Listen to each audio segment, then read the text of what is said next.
नमस्कार दोस्तों, स्वागत है आप सभी का आपके अपने YouTube channel online study DK में। और आज फिर आप देखने वाले हैं मैथ्स पेडागोजी से संबंधित टॉप 100 क्वेश्चन। तो चलिए और स्टार्ट करते हैं और देखते हैं आज के हमारे गणित शिक्षण शास्त्र से संबंधित 100 अति महत्वपूर्ण प्रश्न। तो देखिए, सबसे पहले यहाँ पर बात करते हैं पहले प्रश्न की।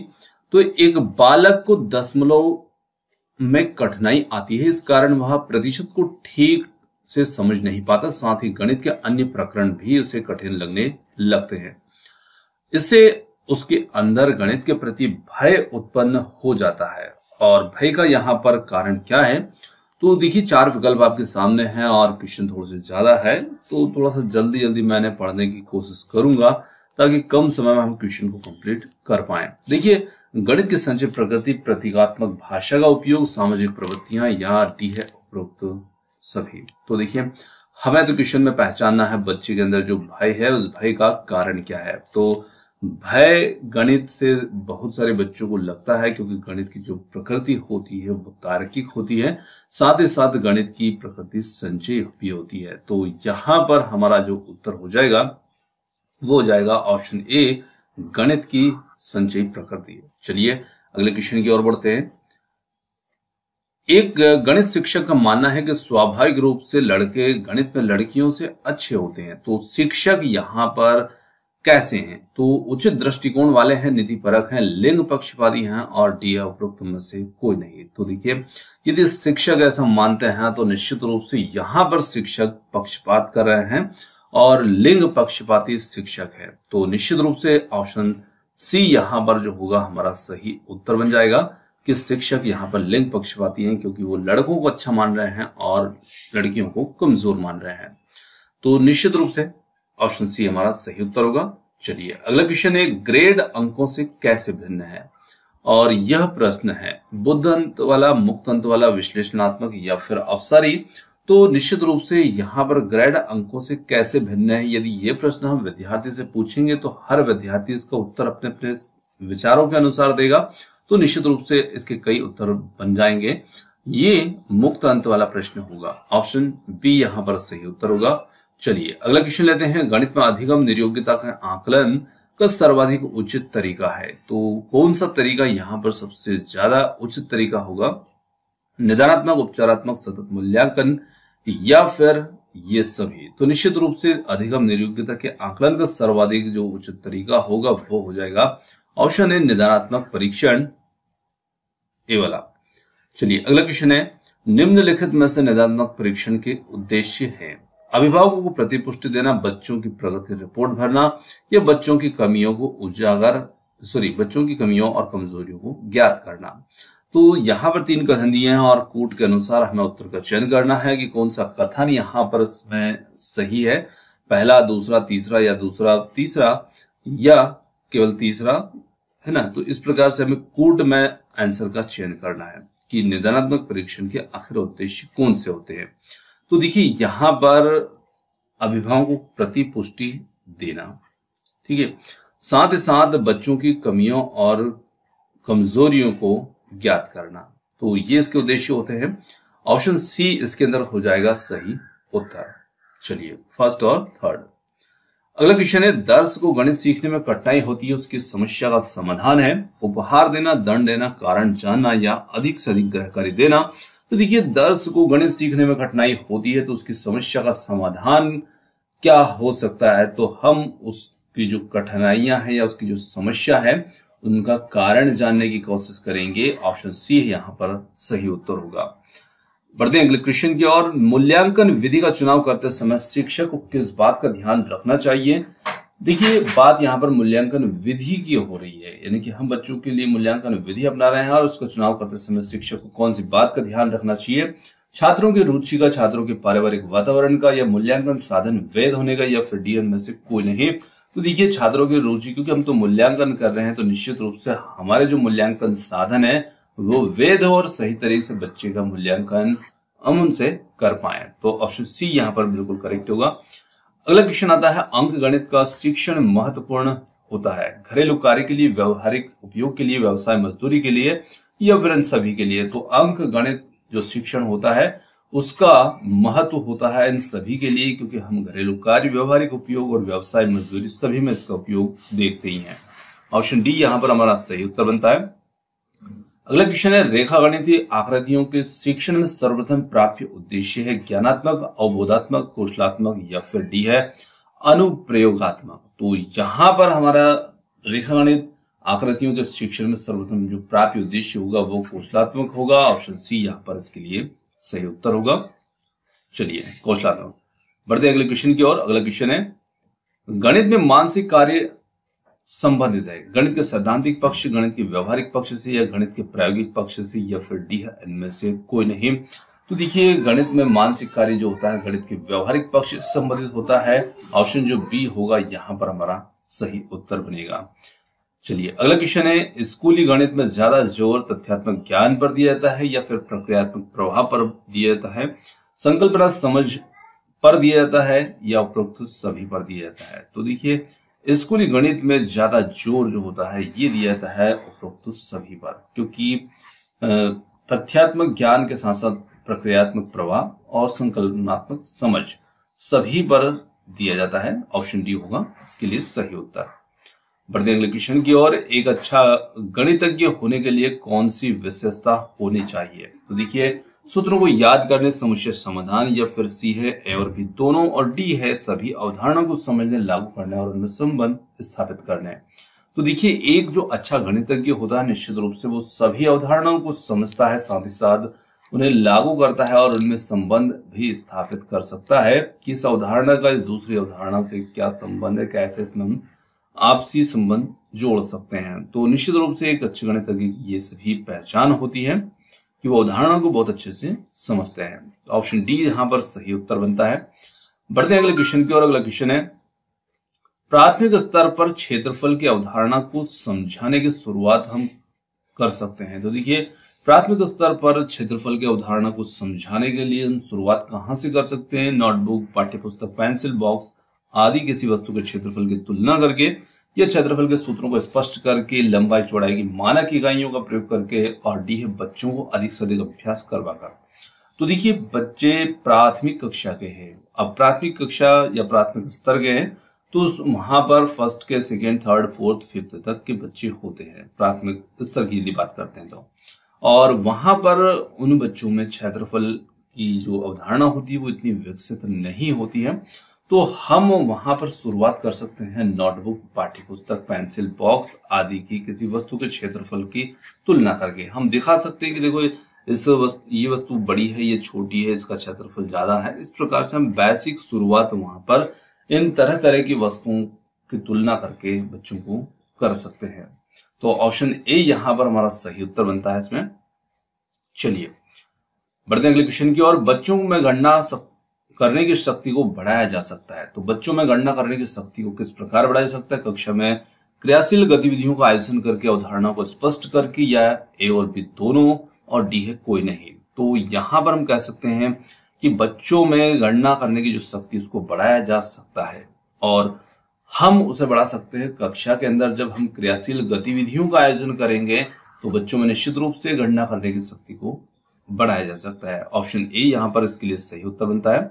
चलिए अगला क्वेश्चन आता है, कक्षा 3 की गणित की अध्यापिका विमला प्रकाश बच्चों को प्रेरित करती है कि बिंदुओं के ग्रिड पर आकृतियां बनाई हैं, इससे बच्चों की रुचि का विकास होगा, अवलोकन का विकास होगा, समरूपता की समझ विकसित होगी, क्रियाशीलता का विकास होगा। तो देखिए जो अध्यापिका है यहाँ पर वो बिंदुओं के ग्रिड पर आकृतियां बनाने को बच्चों से कहती है। तो निश्चित रूप से यहाँ पर बच्चों के अंदर ग्रिड पर आकृतियां बनाने से क्या होगी? समरूपता की समझ विकसित होगी।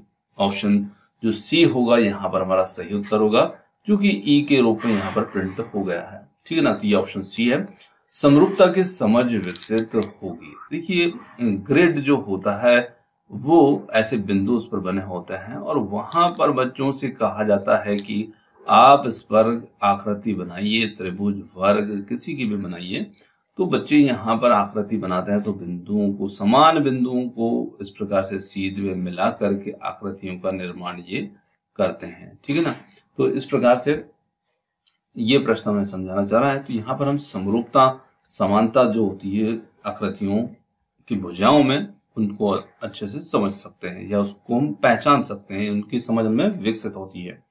चलिए अगला क्वेश्चन है, टेनिग्राम के विषय में सत्य कथन है। टेनिग्राम जो होता है इसके बारे में हमें सत्य कथन को पहचानना है। तो टेनिग्राम जो है ये चीन की पुरानी पहेली है, या फिर इसमें 5-7 अलग अलग आकार के टुकड़े होते हैं। टुकड़ों को जोड़कर जानवर, इंसानों और अन्य चीजों की आकृतियां बनाई जा सकती है। तो यहाँ पर कोड दे रखे हैं और उसके अनुसार हमें उत्तर का चयन करना है। 1, 2 या फिर 2, 3 या फिर केवल मान लीजिए कि 1।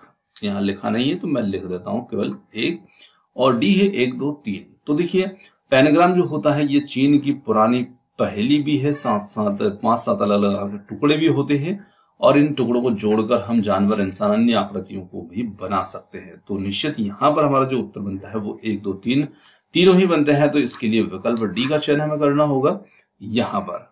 चलिए अगले क्वेश्चन की ओर जाते हैं। अगला क्वेश्चन है, राष्ट्रीय पाठ्यचर्या की रूपरेखा 2005 में यह उल्लेख किया गया कि गणित शिक्षण महत्वाकांक्षी, सुसंगत और महत्वपूर्ण होना चाहिए। तो यहाँ पर सुसंगत का क्या तात्पर्य है, सुसंगत का क्या मतलब है, क्या अर्थ है, ठीक है, तो ये हमें इसमें देखना है। तो महत्वाकांक्षी के साथ साथ सुसंगत भी हमें बताना है। तो चलिए विकल्पों को देखते हैं। गणित के संकीर्ण उद्देश्यों की प्राप्ति, गणित के उच्च उद्देश्यों की प्राप्ति, या विभिन्न प्रकार की विधियां और कौशल संयुक्त रूप से आने वाली समस्याओं को हल करने में सहायता दे सके, या फिर डी है इनमें से कोई नहीं। तो देखिए यहाँ पर सुसंगत का तात्पर्य जो होता है वो होगा कि विभिन्न प्रकार की विधियां और कौशल संयुक्त रूप से आने वाली समस्या को हल करने में सहायता दे सके। ऑप्शन जो सी बनेगा इसके लिए सही उत्तर होगा। चलिए अगले क्वेश्चन की ओर बढ़ते हैं। अगला क्वेश्चन है, राष्ट्रीय पाठ्यचर्या की रूपरेखा 2005 के अनुसार कक्षा 1 और कक्षा 2 के विद्यार्थियों के लिए मूल्यांकन होना चाहिए। किस प्रकार का? मौखिक परीक्षण आधार पर, लिखित परीक्षा के आधार पर, या फिर अवलोकन के आधार पर, या फिर डी है ए और बी दोनों के आधार पर। तो यहाँ पर हम कह सकते हैं कि यहाँ पर बात जो की जा रही है वो कक्षा 1 और 2 के लिए की जा रही है, ठीक है ना, पहली कक्षा और दूसरी कक्षा के शिक्षार्थियों के लिए। अब वो शिक्षार्थी लिखित परीक्षा और मौखिक परीक्षा जो होती है उसमें इतने निपुण नहीं होते हैं कि वो सही सही लिख पाए या सही सही बोल पाए, ठीक है ना। तो निश्चित रूप से यहाँ पर हम उनका जो मूल्यांकन है वो अवलोकन के आधार पर कर सकते हैं। हम बच्चों को पढ़ाते हैं तो हम देख करके, समझ करके, उनका अवलोकन करके हम मूल्यांकन उनका कर सकते हैं। तो ऑप्शन सी यहाँ पर सही उत्तर होगा। चलिए अगला क्वेश्चन बनता है, प्राय लड़कियां गणित में कमजोर होती। ये कथन जो है ये इस टाइप का क्वेश्चन हम पहले भी देख चुके हैं, शिक्षक ने ऐसा कहा था, है ना। तो निश्चित रूप से ये कथन जो है ये दर्शाता लैंगिक पूर्वाग्रह पर आधारित कथन है, क्योंकि यहाँ पर वही पक्षपात वाली बात इसमें की जाएगी, ठीक है। ऑप्शन सी यहाँ पर सही उत्तर होगा। चलिए बढ़ते हैं अगले क्वेश्चन की ओर। निम्न में से कौन सा उद्देश्य यहाँ पर दृश्य श्रव्य सामग्री से संबंधित नहीं है? श्रव्य दृश्य से संबंधित नहीं है, ठीक है। तो देखिए शिक्षार्थियों को क्रियाशील बनाना, तो दृश्य श्रव्य सामग्री जो होती है उससे निश्चित रूप से विद्यार्थी क्रियाशील बनता है। शिक्षण को प्रभावशाली बनाना ये भी दृश्य श्रव्य सामग्री से होता है, और विद्यार्थियों में सृजनात्मकता उत्पन्न करना ये भी होता है, और डी है शिक्षार्थियों में अरुचि उत्पन्न होना। तो देखिए शिक्षार्थियों में अरुचि उत्पन्न करना मतलब कि ये संबंधित नहीं है। तो यहाँ पर ऑप्शन जो डी बनेगा ये हमारा इसमें सही उत्तर बन जाता है। चलिए अगले क्वेश्चन की ओर बढ़ जाते हैं।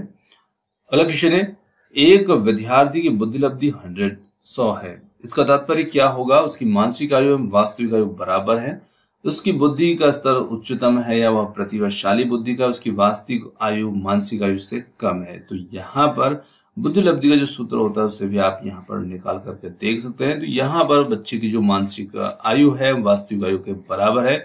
ऑप्शन जो ए होगा ये हमारा यहाँ पर सही उत्तर बनेगा। चलिए अगला क्वेश्चन है, एक अध्यापक पहले सूत्र बताता तत्पश्चात उदाहरणों के द्वारा उनकी पुष्टि करता है, वह कौन सी शिक्षण विधि का उपयोग कर रहा है? आगमन, निगमन, विश्लेषण या फिर संश्लेषण? तो वो उपयोग कर रहा है निगमन विधि का, जिसमें पहले सूत्र और तत्पश्चात उदाहरण बताए जाते हैं। चलिए अगले क्वेश्चन की ओर जाते हैं। अगला क्वेश्चन है यहाँ पर, निम्न में से सत्य कथन है। तो सत्य कथन को यहाँ पर पहचानना है। विकास और सीखना समाज सांस्कृतिक संदर्भों से प्रभावित नहीं होते हैं।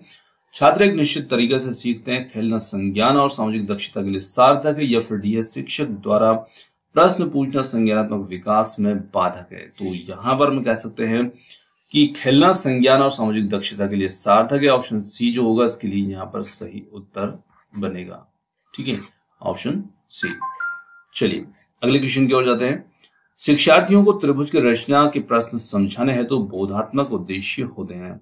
छात्र त्रिभुज की रचना विधि की व्याख्या करना, छात्र त्रिभुज की रचना संदर्भ में परिकल्पना का निर्माण, या फिर त्रिभुज की रचना विधि का विश्लेषण, त्रिभुज की रचना करने की कुशलताएं प्राप्त करना।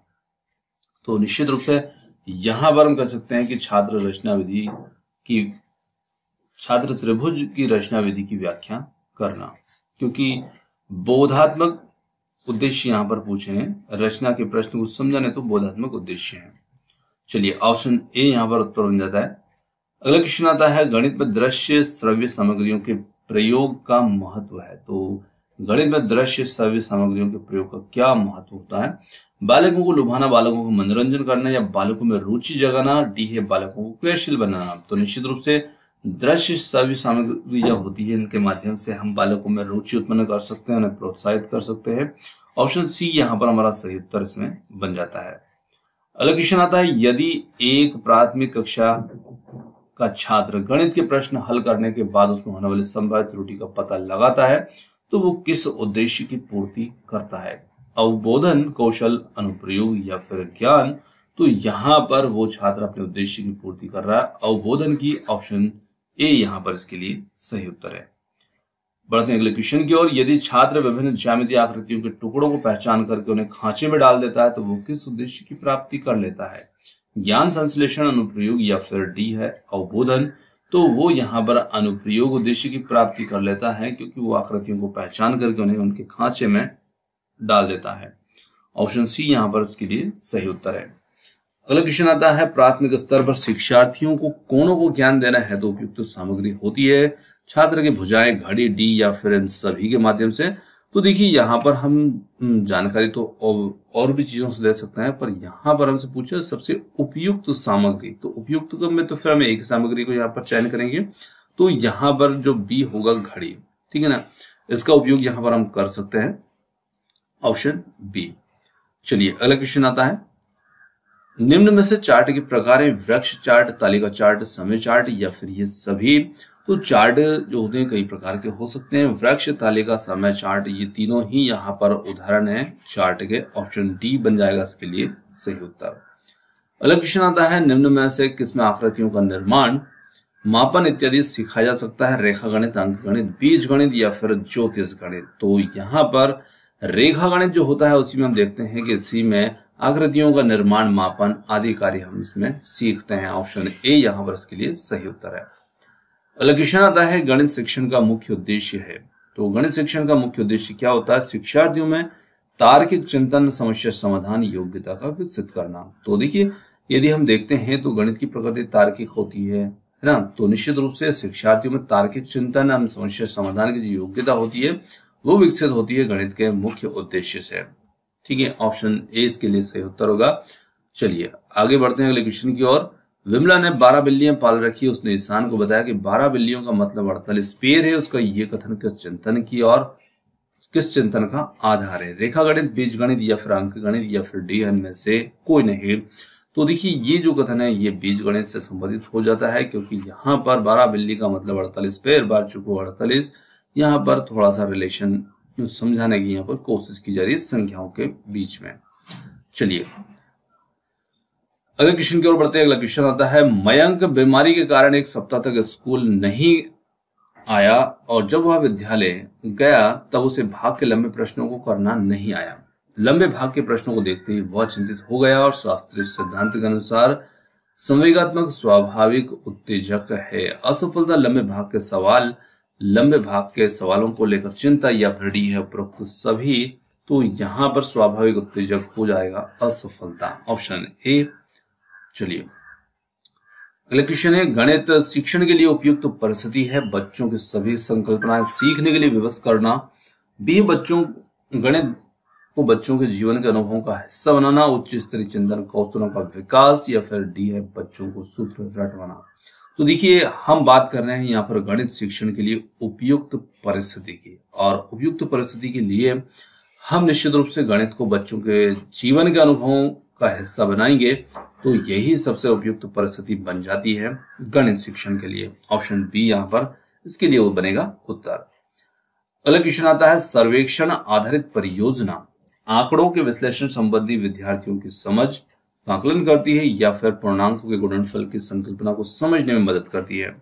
सी है उपरोक्त दोनों, और डी है दोनों में से कोई नहीं। तो यहां पर हम कह सकते हैं कि निश्चित रूप से ऑप्शन जो ए है, आंकड़ों के विश्लेषण संबंधी विद्यार्थियों की समझ का आकलन करती है, सर्वेक्षण आधारित परियोजना।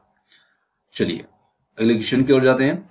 एक डिब्बा खोलने पर कैसा दिखेगा और किन आकृतियों को मोड़ने पर डिब्बा नहीं बनेगा, इन गतिविधियों से बच्चों में चतुर्भुज की समझ बढ़ेगी, बच्चों में आकृतियों की मानसिक छवि बनेगी, या बच्चों को वस्तुओं की ऊंचाई या मोटाई का ज्ञान होगा, या बच्चों को वस्तुओं के नक्शे के विषय में जानकारी मिलेगी। तो देखिए यहाँ पर बच्चों में आकृतियों की मानसिक छवि बनेगी। ऑप्शन जो बी होगा इसके लिए बिल्कुल सही होगा। चलिए अगला क्वेश्चन आता है, गणित की कक्षा में संप्रेषण से की क्षमता का विकास होता है। प्रश्नों का शीघ्र उत्तर देना, पठन, गणितीय विचार को सुव्यवस्थित, संचित एवं स्पष्ट करना, और डी है पुनर्समूहीकरण। तो यहां पर हम कह सकते हैं कि गणित की कक्षा में संप्रेषण क्षमता का विकास किससे होता है। तो देखिए संप्रेषण क्षमता का जो विकास होता है वो होता है गणितीय विचार को सुव्यवस्थित, संचित और स्पष्ट करने से। तो ऑप्शन जो सी होगा ये इसके लिए बिल्कुल सही उत्तर होगा। चलिए अगला क्वेश्चन है, गणित की कक्षा 4 की शिक्षिका शर्मिला सांगमा अपने विद्यार्थियों को प्रश्नों के उत्तर देने के लिए समूह चर्चाएं सहयोगात्मक अधिगम अपनाने के लिए प्रोत्साहित करती है। तो उनका यहाँ पर क्या उद्देश्य है, सीखने की एक समान गति पर बल दे रही है, या फिर बच्चों की सक्रिय भागीदारिता को बढ़ा रही है, या फिर सीखने के विविध अनुभवों को उपलब्ध कराना, और डी है उपरोक्त सभी। तो यहाँ पर हम कह सकते हैं कि वो बच्चों की सक्रिय भागीदारिता को बढ़ाना यहाँ पर चाह रही है। तो ऑप्शन जो डी होगा इसके लिए बिल्कुल सही होगा। चलिए अगला क्वेश्चन है, गणित की भाषा का अंग है। तो गणित की भाषा का अंग क्या होते हैं, संकेत, सूत्र, संख्या, चर, या फिर ये सभी। तो निश्चित रूप से हम देख सकते हैं कि गणित की जो भाषा होती है उसमें ये सभी होते हैं, संकेत, सूत्र और संख्या, चर, ये सभी गणित की भाषा के अंग माने जाते हैं। तो यहां पर ऑप्शन जो डी होगा बनेगा इसका सही उत्तर। अगला क्वेश्चन आता है, गणित शिक्षण में पाठ योजना का सही क्रम है। तो देखिए गणित के अंदर जब हम पाठ योजना, लेसन प्लान बनाते हैं तो उसका सही क्रम क्या होता है। पहले तैयारी करना, प्रस्तुतिकरण, श्यामपट्ट कार्य, पुनरावृत्ति या गृह कार्य। कहने का मतलब है कि यहाँ पर जो 5 क्रम बताए हैं ये हो सकते हैं गलत हो, अव्यवस्थित हो, तो हमें इनको सही क्रम में जमा करके अपने कूट का चयन इसमें करना है। तो ये यहाँ पर तैयारी करना पहला ही चरण है, दूसरा प्रस्तुतिकरण, तीसरा श्यामपट्ट कार्य और पुनरावृत्ति गृह कार्य। तो निश्चित रूप से ये सही क्रम में ही जमा है, तो यहाँ पर पहला विकल्प ही हमारा सही उत्तर बन जाएगा 1 2 3 4 5 के क्रम में। अगला क्वेश्चन यहाँ पर हमारा आता है, गणित के शिक्षण के दौरान कोई पाठ पढ़ाने से पहले एक शिक्षक को किसका ज्ञान प्राप्त कर लेना आवश्यक है। संबंधित पाठ के उद्देश्यों को, या संबंधित पाठ के शिक्षण विधियां, या फिर संबंधित पाठ के प्रश्न बैंक, या बच्चों के नाम व पता। तो देखिए शिक्षक को यहाँ पर अपने जो संबंधित पाठ है उसके उद्देश्य को जरूर उसका ज्ञान जरूर प्राप्त कर लेना चाहिए कि हमारे इस चैप्टर, इस पाठ का क्या उद्देश्य है, क्योंकि विधियां तो शिक्षक जानता ही है ना। तो निश्चित रूप से ऑप्शन ए इसके लिए यहाँ पर सही उत्तर बनेगा। अगला क्वेश्चन आता है यहाँ पर हमारा, जॉर्ज पोली के अनुसार स्कूली गणित शिक्षा के 2 उद्देश्य है, पहला अच्छा और संकीर्ण, और दूसरा ऊंचा। ऊंचा उद्देश्य से यहाँ पर क्या तात्पर्य है, रोजगार योग्य ऐसे वयस्कों का निर्माण करना जो सामाजिक और आर्थिक विकास में योगदान दे सके। बी है बढ़ते बच्चे के आंतरिक संसाधनों का विकास करना, और सी है ए और डी दोनों। तो डी तो शामिल नहीं है, ए और बी बोला है यहाँ पर, ये बी लिखा है, ठीक है। और डी है दोनों में से कोई नहीं। तो यहाँ पर हम कह सकते हैं कि यहाँ पर बढ़ते बच्चे के आंतरिक संसाधनों का विकास करना, ऑप्शन जो बी होगा इसके लिए सही उत्तर होगा। अगला क्वेश्चन आता है, हमारे दैनिक जीवन से संबंधित गणितीय प्रक्रियाएं जैसे गिनना, मापना, तोलना, खरीदना आदि गणित शिक्षण के किस मूल्य के अंतर्गत आती है? बौद्धिक, व्यवहारिक, सामाजिक या फिर सांस्कृतिक? तो यहाँ पर हम बता सकते हैं कि ये सभी हमारे व्यवहारिक मूल्य के अंतर्गत आती हैं। ऑप्शन जो बी होगा ये हमारा उत्तर बनेगा इसके लिए। अगला क्वेश्चन आता है, उपचारात्मक शिक्षा की जरूरत होती है पिछड़े बच्चों के लिए, मंदबुद्धि बच्चों के लिए, सामान्य बच्चों के लिए, डी है उपरोक्त सभी के लिए? तो यहाँ पर हम कह सकते हैं कि ये उपरोक्त सभी के लिए इसकी आवश्यकता होती है, क्योंकि उपचारात्मक शिक्षण हम सभी बच्चों का करते हैं जो पिछड़े, मंद या सामान्य किसी भी प्रकार के हो। ऑप्शन डी यहाँ पर उत्तर बनेगा। चलिए अगला क्वेश्चन है, गणित शिक्षण महत्वपूर्ण है क्योंकि यह तर्कात्मक सोच को विकसित करता है, या विज्ञान विषयों के अध्ययन में सहायक है, या फिर यह व्यावहारिक जीवन में उपयोगी है, और डी है ये सभी? तो देखिए यहाँ पर हम कह सकते हैं कि गणित से तर्कात्मक सोच भी विकसित होती है, साथ ही विज्ञान विषयों का अध्ययन में भी सहायक होता है, व्यावहारिक जीवन में भी उपयोगी होता है। तो निश्चित रूप से ऑप्शन जो डी होगा यही इसके लिए सही उत्तर बनेगा, उपरोक्त सभी। अगला क्वेश्चन है, गणित कक्षा से प्रायः विद्यार्थी गायब रहते हैं, तो इसका क्या कारण हो सकता है? कक्षा में शिक्षण रुचि का अभाव है, या फिर शिक्षार्थियों में रुचि का अभाव है, या शिक्षार्थियों को दंड देना, या फिर समस्या के प्रति शिक्षकों को निर्दय अभिवृत्ति? तो देखिए यहाँ पर बच्चे गायब रहते हैं, तो निश्चित रूप से शिक्षक समस्या के प्रति शिक्षक की निर्दय अभिवृत्ति नजर इसमें आती है। ऑप्शन जो डी होगा इसके लिए सही उत्तर है। बढ़ते अगले प्रश्न की ओर, गणित शिक्षा में अर्थपूर्ण शिक्षा का क्या अर्थ है? जो बालकों के उचित दृष्टिकोण को विकसित करे, जो बालकों के मानसिक, भावनात्मक एवं सामाजिकता में सहायक हो, जो बालकों में रुचि उत्पन्न करे, या फिर डी है उपरोक्त सभी? तो देखिए यहाँ पर हम कहेंगे कि गणित शिक्षा में अर्थपूर्ण शिक्षा का मतलब रुचि उत्पन्न करे, इसी प्रकार बालकों के मानसिक, भावनात्मक, सामाजिक विकास से भी सहायक हो, और जो बच्चों में उचित दृष्टिकोण भी विकसित कर दे। तो ऑप्शन जो डी होगा इसके लिए बिल्कुल सही होगा।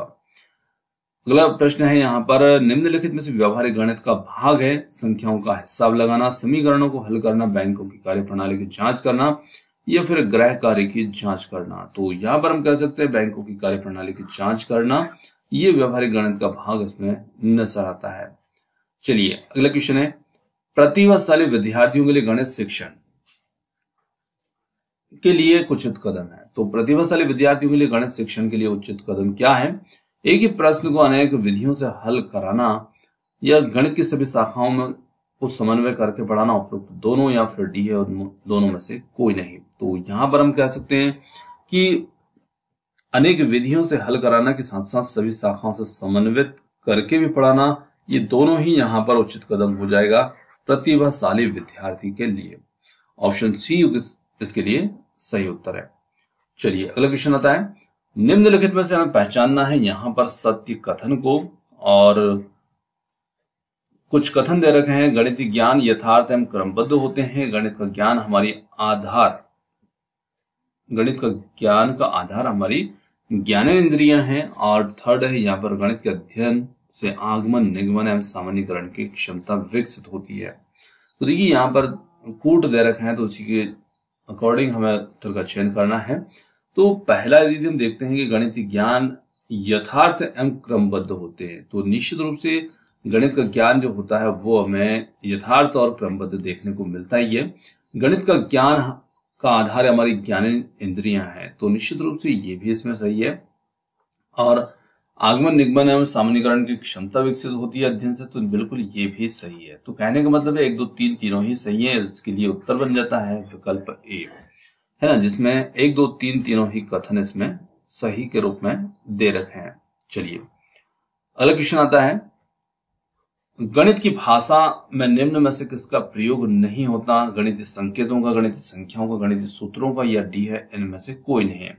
तो देखिए गणित की जो भाषा होती है उसमें संकेत, संख्या, सूत्र सभी तो हमें देखने को मिलते हैं, तो निश्चित रूप से उत्तर बन जाता है ऑप्शन डी, इनमें से कोई नहीं। चलिए अगला क्वेश्चन है, अधिगम निर्योग्यताओं वाले बालकों में प्रक्रमण संबंधी निम्न में से किस प्रकार की कमी पाई जाती है? अत्यधिक सक्रिय व्यवहार, कम मानसिक सक्रियता, संख्याएं संबंधित सूचनाओं को याद करने में समय एवं दिशा की कम समझ, या डी है मांसपेशियों पर कम नियंत्रण। तो यहां पर हम कह सकते हैं संख्याओं संबंधित सूचनाओं को याद करने में समय एवं दिशा की कम समझ, ये कमी पाई जाती है अधिगम निर्योग्यता वाले बालकों में। चलिए ऑप्शन सी। अगला क्वेश्चन है, निम्न में से किस गणित विषय का प्रयोग स्पष्ट रूप से नहीं हो रहा है? उधार लेना, किसी मैदान का परिमाप पता करना, सी बाजार से सामान लाना, और डी है इनमें से कोई नहीं। तो यहाँ पर हम कह सकते हैं कि गणित विषय का प्रयोग स्पष्ट रूप से जिसमें नहीं हो रहा है। देखिए, उधार ले रहे हैं तो निश्चित रूप से गणित का प्रयोग हो रहा है, मैदान का परिमाप हो रहा है, बाजार से सामान लाएंगे इसमें भी हो रहा है। तो यहाँ पर विकल्प डी ही बनेगा इसका उत्तर, क्योंकि इसमें कोई नहीं है ऐसा जो जहां पर गणित का प्रयोग ना हो रहा हो। ठीक है ना, तो ऑप्शन डी इसके लिए सही उत्तर है। चलिए अगले क्वेश्चन की ओर बढ़ते हैं। अगला क्वेश्चन यहाँ पर, नेहा कक्षा 4 की छात्रा है, वह गणित विषय में अत्यंत कमजोर है और प्रतिवर्ष अनुत्तीर्ण हो जाती है। आप अध्यापक हैं तो आपका नेहा के प्रति क्या आवश्यक कार्य है? तो देखिए, नेहा कक्षा 4 की छात्रा है, साथ ही साथ वो गणित में अत्यंत कमजोर है और हर वर्ष फेल भी हो जाती है। तो निश्चित रूप से हमारा जो आवश्यक कार्य बनेगा वो यही बनेगा, हम ये देखेंगे कि नेहा किस क्षेत्र में कमजोर है। मतलब गणित में तो है ही है, पर गणित के कौन से पार्ट में, कौन से विषय वस्तु में वो कमजोर है, और उस क्षेत्र की कमजोरी को दूर करने के लिए हम आवश्यक उपाय करेंगे। तो यही हमारा इसमें दायित्व बनेगा। ऑप्शन जो डी होगा यहाँ पर सही उत्तर होगा। चलिए अगला क्वेश्चन लेते हैं। मानसिक रूप से पिछड़े बालकों के लिए निम्न में से कौन सी व्यू रचना यहाँ पर उपयुक्त होगी? तो देखिए, मानसिक रूप से जो पिछड़े बालक हैं यहाँ पर हमें देखना है उनके लिए कौन सी व्यू रचना बेहतर होगी। स्वाध्ययन के अवसर प्रदान करना, कार्यों को मूर्त रूप से समझाना, सहायता के लिए बाहर से संसाधनों को प्राप्त करना, और डी है शिक्षार्थियों के लक्ष्य को निर्धारित करने के लिए प्रोत्साहित करना। तो देखिए, यहाँ पर हम कह सकते हैं कि शिक्षार्थियों के लक्ष्य को निर्धारित करने के लिए प्रोत्साहित करना, ये पिछड़े बालकों के लिए व्यू रचना उपयुक्त रहेगी, है ना, क्योंकि हम उन्हें प्रोत्साहित करेंगे पिछड़े बालकों को, मानसिक रूप से जो पिछड़ चुके हैं, तो हमारा लक्ष्य इसमें निर्धारित होगा। अगला क्वेश्चन है, संज्ञानात्मक विकास में वंशक्रम निर्धारित करता है। शारीरिक संरचना विकास को, सहज प्रतिवर्ती क्रियाओं के अस्तित्व को, या मस्तिष्क जैसी शारीरिक संरचना को, मूलभूत स्वभाव को, या फिर डी है इन सभी को। तो हम कह सकते हैं कि यहाँ पर संज्ञानात्मक विकास में वंशक्रम जो होता है वो निर्धारित करता है मस्तिष्क जैसी शारीरिक संरचना के मूलभूत स्वभाव को। ऑप्शन जो सी होगा इसके लिए होगा उत्तर। चलिए अगला क्वेश्चन है, एक छात्र आयत का क्षेत्रफल निकालने के लिए लंबाई प्लस चौड़ाई सूत्र का प्रयोग करता है, और वह ऐसा इसलिए करता है क्योंकि उसे सूत्र का ज्ञान नहीं है, आयत के क्षेत्रफल की अवधारणा स्पष्ट नहीं है, या फिर गुणा की समझ नहीं है, और डी है इनमें से कोई नहीं। तो देखिए, छात्र यहाँ पर लंबाई प्लस चौड़ाई कर रहा है, और आयत का क्षेत्रफल का सूत्र क्या होता है? लंबाई गुणित चौड़ाई होता है। ठीक है ना, तो लंबाई गुणित चौड़ाई जो सूत्र होता है वो विद्यार्थी यहाँ पर नहीं लगा रहा है ना, वो यहाँ पर लगा रहा है लंबाई धन चौड़ाई। तो देखिए, निश्चित रूप से हम यहाँ पर कह सकते हैं कि उस विद्यार्थी को यहाँ पर आयत के क्षेत्रफल की जो अवधारणा है वो क्लियर नहीं है। ऑप्शन जो बी होगा इसके लिए यहाँ पर सही उत्तर होगा। अगला क्वेश्चन आता है यहाँ पर, शिक्षण अधिगम में सुधार हेतु मूल्यांकन होना चाहिए संकलनात्मक, रचनात्मक, पहले रचनात्मक बाद में संकलनात्मक, और पहले संकलनात्मक बाद में रचनात्मक। तो निश्चित रूप से यहाँ पर हम कह सकते हैं कि पहले रचनात्मक और बाद में संकलनात्मक होना चाहिए। ऑप्शन जो सी होगा इसके लिए यहाँ पर सही उत्तर होगा। अगला क्वेश्चन आता है, परिभाषित करना, चयन करना, कथन करना, मापन आदि गणित शिक्षण के किस पक्ष से संबंधित है? तो देखिए, ये सभी जो है गणित के कौन से पक्ष से संबंधित है? तो ये सभी यहाँ पर गणित के क्रियात्मक पक्ष से संबंधित है। ऑप्शन जो बी होगा इसके लिए सही उत्तर होगा। अगला क्वेश्चन आता है, छात्र गणितीय गणना में गति प्राप्त कर सकते हैं। तो देखिए, छात्र गणितीय गणना में कैसे गति प्राप्त कर सकते हैं?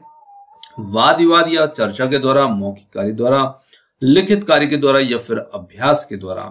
तो निश्चित रूप से हम कह सकते हैं कि विद्यार्थी जो हैं ये गणित में जो गणना होगी उसमें गति स्पीड कैसे ला सकते हैं, तो निश्चित रूप से जब ये रेगुलर अभ्यास करेंगे तो इनको अपने आप समझ में आ जाएगा कि कैसे हम कैलकुलेशन को फास्ट कर सकते हैं। क्योंकि जब तक हम अभ्यास नहीं करते हैं तो हर विद्यार्थी की गति गणित की गणना में कमजोर होती है, और अभ्यास जैसे जैसे बढ़ता है तो निश्चित रूप से उसमें गति बहुत होती है। तो ऑप्शन जो डी होगा इसके लिए यहाँ पर सही उत्तर होगा। अगला क्वेश्चन है, गणितीय भाषा के संबंध में असत्य कथन को पहचानना है। गणित की भाषा शुद्ध, यथार्थ और स्पष्ट होती है। गणितीय भाषा में कई तरह के प्रतीकों का इस्तेमाल होता है। या फिर सी है, गणितीय भाषा रसपूर्ण एवं अलंकृत होती है। और डी है, उपरोक्त में से कोई नहीं है। तो यदि हम देखें तो जो गणितीय भाषा है उसके संबंध में हमें यहाँ पर असत्य कथन को देखना है। तो असत्य कथन बनेगा कि गणित की भाषा रसपूर्ण और अलंकृत होती है। तो देखिए ये असत्य कथन हमें देखना था, और सी वाला इसमें असत्य कथन है, क्योंकि गणित की भाषा रसपूर्ण नहीं होती है ना। और इसी वजह से हमारा उत्तर इसमें सी बनेगा। अगला क्वेश्चन आता है, प्राथमिक स्तर पर औपचारिक आयतन के तरीके से पहले उन्हें कंचों, सिक्कों, माचिस की डिब्बी इत्यादियों का उपयोग करके आयतन की समझ पैदा करनी चाहिए, और यह गतिविधि है। समय का सदुपयोग, विषय वस्तु संबंधी गतिविधि, विषय वस्तु से पूर्व की गतिविधि, या डी है विषय वस्तु के पश्चात गतिविधि, मतलब बात की, पहले की, और ये हमें इसमें दिखाना है। तो निश्चित रूप से यहां पर हम कह सकते हैं कि विषय वस्तु से पूर्व की गतिविधि। देखिए प्राथमिक स्तर की इसमें बात की जा रही है, और औपचारिक आयतन के तरीकों से हम उनको कंचे, सिक्के, माचिस, है ना, डिब्बी का उपयोग कर रहे हैं।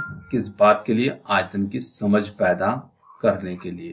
तो हमारी जो विषय वस्तु है ना उसके पहले की ही तो गतिविधि के अंतर्गत ये चीजें आएंगी, क्योंकि हम पहले ही उसमें आयतन संबंधित समझ को विकसित करना चाह रहे हैं। चलिए अगला क्वेश्चन है आ रहा है यहाँ पर, यदि एक विद्यार्थी गणित विषय में बार बार अनुत्तीर्ण हो रहा है तो ये जानने के लिए कि वो गणित की किस विषय शाखा में कमजोर है, हम निम्न में से कौन सी विधि का प्रयोग इसमें करेंगे? लिखित, मौखिक, निदानात्मक या फिर उपचारात्मक? तो हम यहाँ पर निदानात्मक जो तरीका होगा उससे पता कर सकते हैं कि वो गणित की किस विषय शाखा में कमजोर है। ऑप्शन सी इसके लिए सही उत्तर होगा। प्राथमिक स्तर पर गणित का महत्व है, मानसिक, व्यवहारिक, सांस्कृतिक या आध्यात्मिक? तो यहाँ पर उत्तर ऑप्शन जो बी होगा ये हमारा इसमें सही उत्तर बन जाएगा।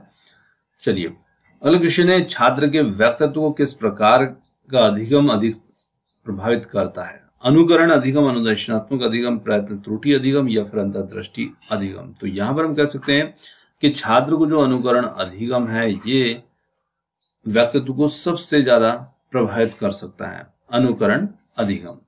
ऑप्शन जो ए बनेगा इसके लिए सही उत्तर होगा।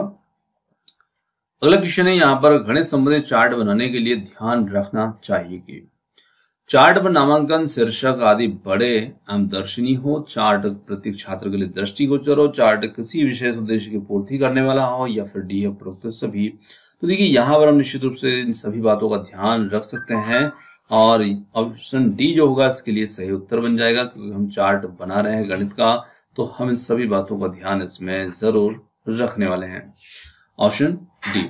चलिए अगला क्वेश्चन आ रहा है, गणित की पाठ्य पुस्तक अच्छी तब मानी जाती है जब उसमें बहुत प्रश्नावली के बहुत सारे हल किए हुए प्रश्न हो, या फिर पर्याप्त मात्रा में उदाहरण एवं प्रश्नावली में प्रश्न हो, उसमें उदाहरण ज्यादा प्रश्नावली में प्रश्न कम हो, और उसमें उदाहरण कम प्रश्नावली में प्रश्न ज्यादा हो। तो यहाँ पर उत्तर बन जाता है उसमें पर्याप्त मात्रा में उदाहरण एवं प्रश्नावली में प्रश्न हो, वही काफी है पर्याप्त मात्रा में, ठीक है ना। तो जो ऑप्शन बी होगा ये होगा इसके लिए सही विकल्प। चलिए अगला क्वेश्चन आ रहा है, एक वृत्त का क्षेत्रफल ज्ञात करने के लिए एक छात्र 2R सूत्र का प्रयोग करता है। इससे ये निष्कर्ष निकलता है कि उसे सूत्र का ज्ञान नहीं है, गणना का ज्ञान नहीं है, या फिर गणितीय क्षेत्रफल की अवधारणा स्पष्ट नहीं है, डी है कोई नहीं। तो यहाँ पर हम कह सकते हैं कि यदि छात्र वृत्त के क्षेत्रफल के लिए 2R का प्रयोग करता है तो निश्चित रूप से उसे गणितीय क्षेत्रफल की अवधारणा जो है वो विकसित नहीं है। ऑप्शन जो सी होगा इसमें सही उत्तर होगा। चलिए अगला क्वेश्चन है, गणित में इकाई योजना का उद्देश्य है। तो देखिए गणित में इकाई योजना का क्या उद्देश्य होता है?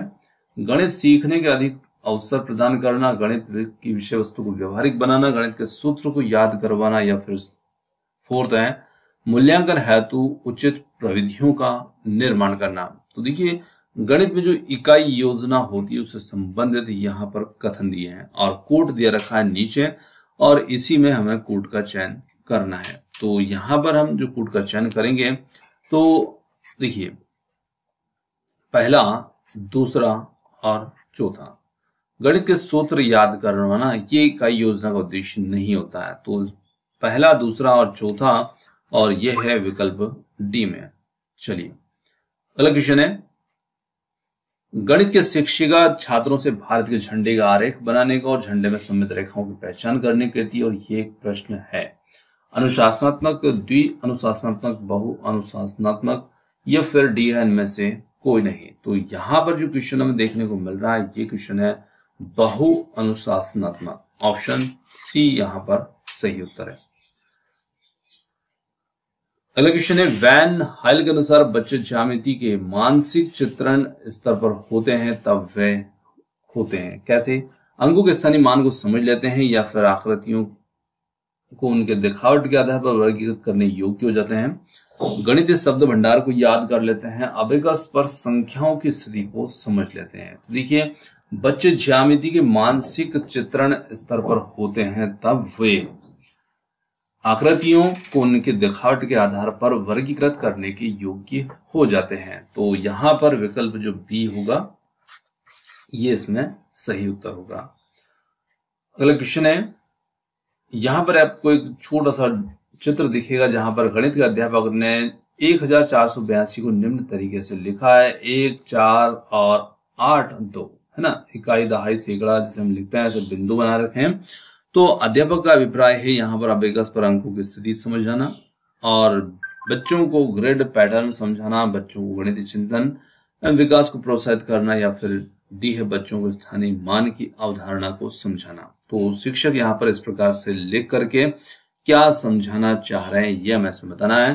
तो यहाँ पर शिक्षक जो है ये ऑप्शन जो डी है बच्चों को स्थानीय मान की अवधारणा को समझाना, क्योंकि यहाँ पर इकाई, दहाई, सैकड़ा और हजार के रूप में संख्याओं को बच्चों को प्रदर्शित किया गया है। अगला क्वेश्चन है, यहाँ पर गणित शिक्षण का मूल और प्रथम उद्देश्य मानसिक शक्तियों का विकास करना है।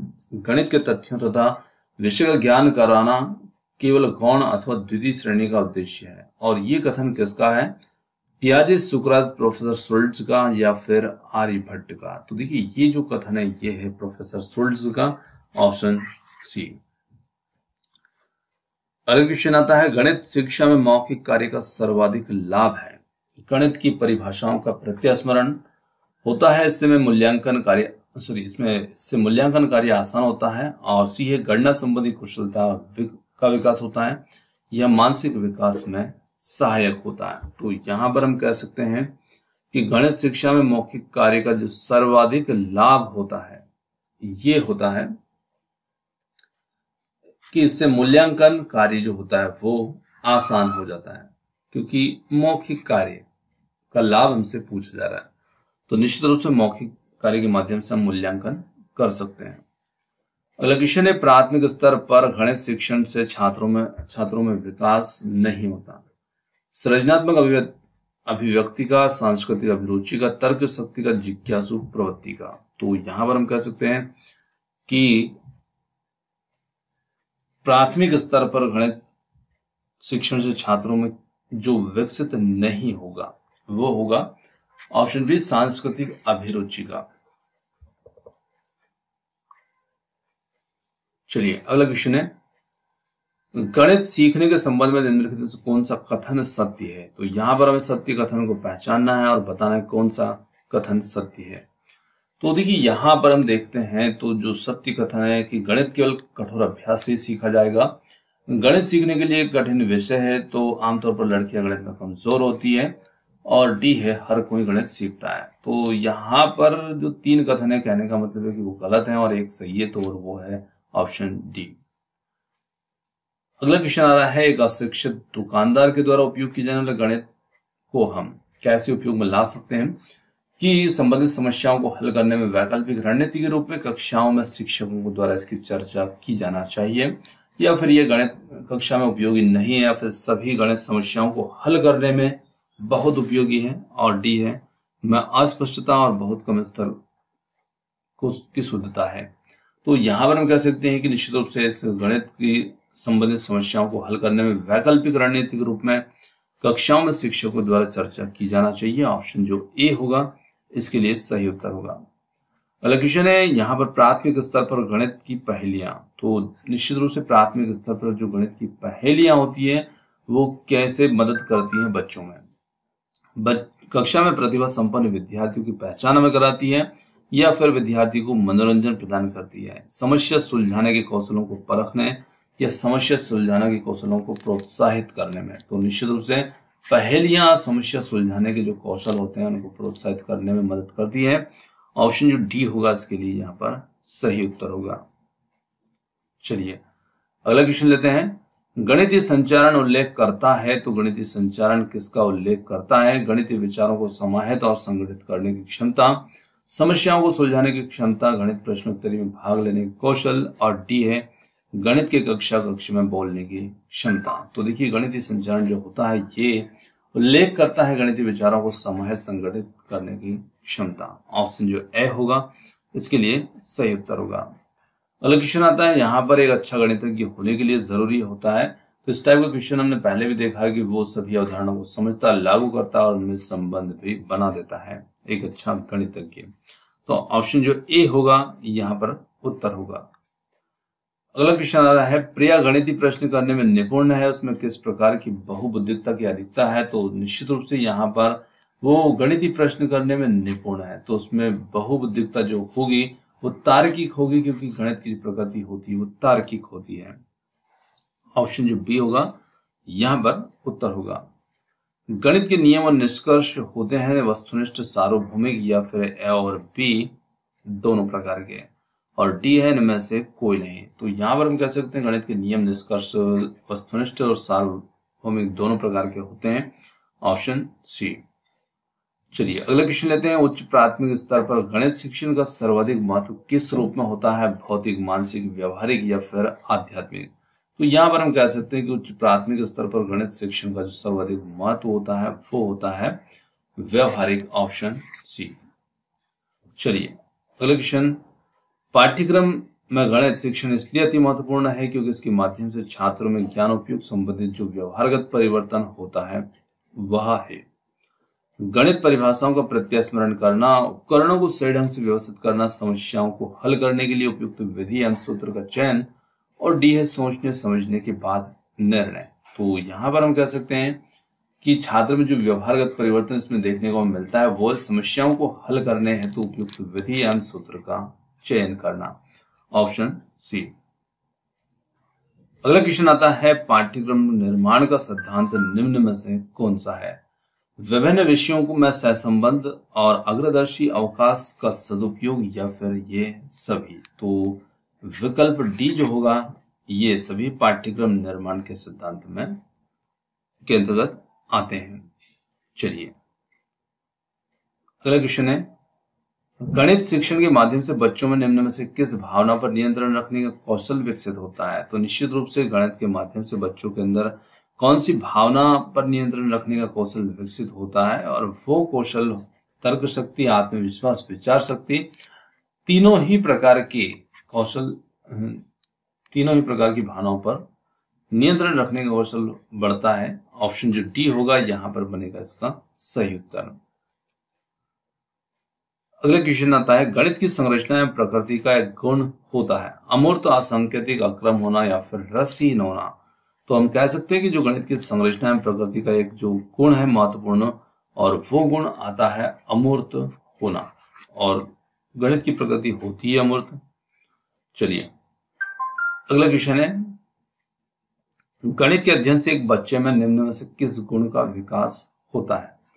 आत्मविश्वास, आत्मनिर्भरता, तार्किक सोच या इन सभी का। तो देखिए गणित से तो इन सभी का विकास बच्चे में देखने को हमें मिलता है, क्योंकि गणित से आत्मविश्वास, निर्भरता, तार्किक सोच सभी चीजें बच्चे के अंदर विकसित होंगी। चलिए अगला क्वेश्चन है, गणित पाठ्य पुस्तक की सामग्री का विकास किस रूप में होना चाहिए। अभ्यास के रूप में, तर्क संगत रूप में, समस्याओं के रूप में, और डी आधुनिक गणित के रूप में। तो यहां पर हम कह सकते हैं तर्क संगत रूप में इसका विकास होना चाहिए, ऑप्शन बी। अगला क्वेश्चन आता है, गणित की प्रारंभिक कार्य अवस्था होती है मानसिक, मौखिक, लिखित या फिर इन सभी प्रकार की। तो यहां पर हम कह सकते हैं कि जो गणित है उसकी प्रारंभिक कार्य अवस्था जो है वो मौखिक होना चाहिए, ऑप्शन बी। चलिए अगला क्वेश्चन आता है, गणित की पाठ्यपुस्तक का आवश्यक अंग है। तो अवधारणाओं का स्पष्टीकरण, अवधारणाओं की क्रमबद्धता, अवधारणाओं को व्यवहारिक जीवन से जोड़ना या फिर ये सभी। तो यहां पर हम कह सकते हैं कि ये सभी जो हैं गणित की पाठ्यपुस्तक के आवश्यक अंग के अंतर्गत आते हैं, जहां पर अवधारणाओं का स्पष्टीकरण, क्रमबद्धता और व्यवहारिक जीवन से जोड़ना सभी चीजें इसमें होंगी। चलिए अगला क्वेश्चन है, गणित शिक्षण का मुख्य लक्ष्य है समस्याओं के हल निकालने की क्षमता का विकास, तार्किक ढंग से सोचने की क्षमता का विकास, उपरोक्त दोनों या फिर दोनों में से कोई नहीं। यहां पर हमारा जो उत्तर बनेगा वो बनेगा ऑप्शन सी, उपरोक्त दोनों। इकाई योजना जो है इसकी प्रतिपादक हमें पहचानना, John Dewey, Herbert Skinner, Kilpatrick. तो यहां पर उत्तर जो बन जाता है वो बन जाता है जॉन डीवी, ऑप्शन ए। चलिए अगला क्वेश्चन आता है, अभिगस के प्रयोग से बच्चों को स्थानीय मान की महत्ता को समझा जा सकता है या फिर बच्चों को बिना किसी त्रुटि के संख्याओं को पढ़ना सिखाया जा सकता है, बच्चों में गणना की परिशुद्धता का विकास किया जा सकता है या फिर डी है उपरोक्त सभी। तो यहां पर हम निश्चित रूप से कह सकते हैं कि अभिगस जो होता है इसके प्रयोग से हम इन सभी चीजों को बच्चों को सिखा सकते हैं, इनके अंदर विकसित कर सकते हैं। तो विकल्प जो डी होगा ये हमारा इसमें सही उत्तर होगा। चलिए अगला क्वेश्चन लेते हैं, कक्षा में विद्यार्थियों में व्यक्तिगत विभेद अनुपयुक्त है, लाभकारी है, हानिकारक है या फिर डी में से कोई नहीं। तो हम कह सकते हैं कि कक्षा में विद्यार्थियों में व्यक्तिगत विभेद जो होता है ये कैसा होता है, लाभकारी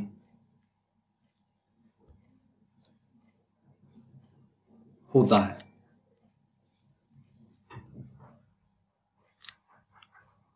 चलिए अगला क्वेश्चन है, प्रभावी और स्थायी शिक्षा ग्रहण करने के लिए विद्यार्थियों के पास होना चाहिए केवल उपयुक्त बौद्धिक स्तर, केवल सीखने की योग्यता, केवल शिक्षा प्राप्त करने के अवसर या फिर योग्यता और अभिप्रेरणा का वांछित स्तर।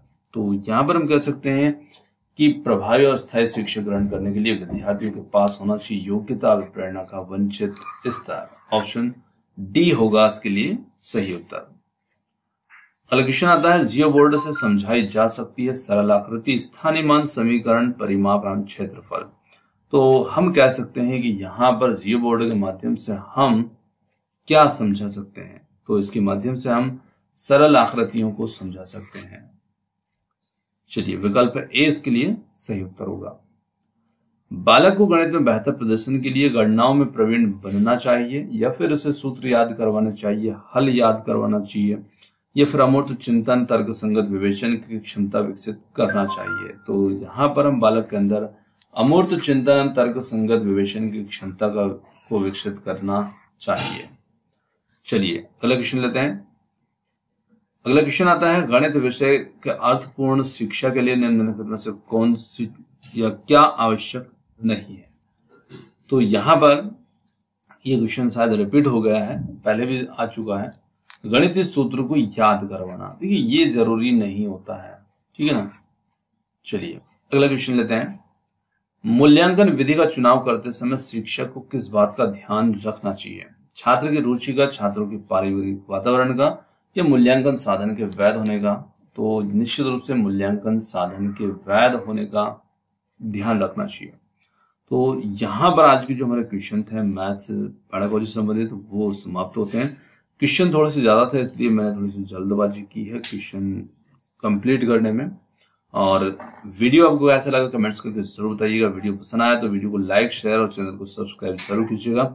और वीडियो पसंद आया तो इसे लाइक जरूर कीजिएगा और कमेंट्स करके बताइएगा, ताकि एक और वीडियो इसी टाइप का हम आपके लिए लेकर जल्द आए। तो निश्चित रूप से आपने समय दिया, उसके लिए बहुत बहुत धन्यवाद। Thanks for watching. मिलते हैं जल्दी है एक और नए किसी अगले वीडियो के साथ। धन्यवाद।